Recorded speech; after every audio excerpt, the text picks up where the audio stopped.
반도체 굴기를 내세운 중국 정부가 그동안 제공해오던 막대한 지원금을 중단하려는 움직임을 보이고 있습니다.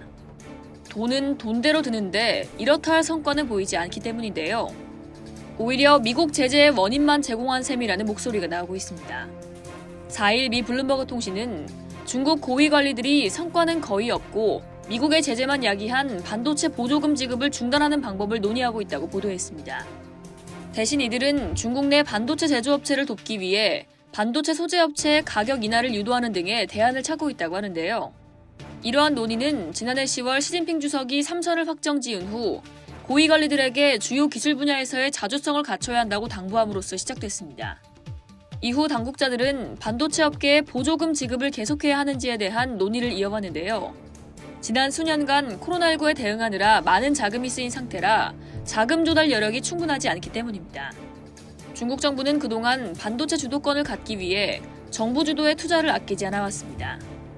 투자 활성화를 위해 중국은 반도체 기업의 공정 수준에 따라 법인 소득세를 50에서 100% 감면해주고 있으며 나아가 2025년까지 1조 위안, 우리 돈 약 184조 5,300억 원을 지원해 반도체 자금률을 70%까지 끌어올린다는 목표를 세웠죠.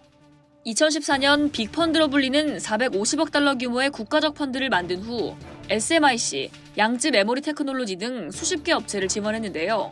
그러나 지난 10년간 수백억 달러를 투입했음에도 미국과 대등한 위치까지 오르는데 턱없이 부족함을 느끼면서 좌절한 것이라는 분석입니다. 실제로 중국 반도체 양대 강자인 SMIC와 양쯔 메모리 테크놀로지는 미국의 제재로 파행을 겪었죠.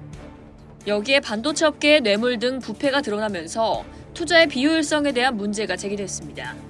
다만 중국 정부가 어떤 다른 반도체 정책을 고려하고 있는지, 그리고 지난 수십 년간 제조업 성장을 이끈 정부 자본 중심의 접근 방식을 포기할지 여부는 불확실하다고 덧붙였습니다. 중국 정부가 다른 분야의 자원을 끌어다가 반도체 산업에 투자할 수도 있다는 거죠. 중국이 돈이면 금방 차지할 수 있을 거라고 생각했던 반도체 강자의 자리가 멀게만 느껴질 것 같습니다. 이상 여의도TV였습니다.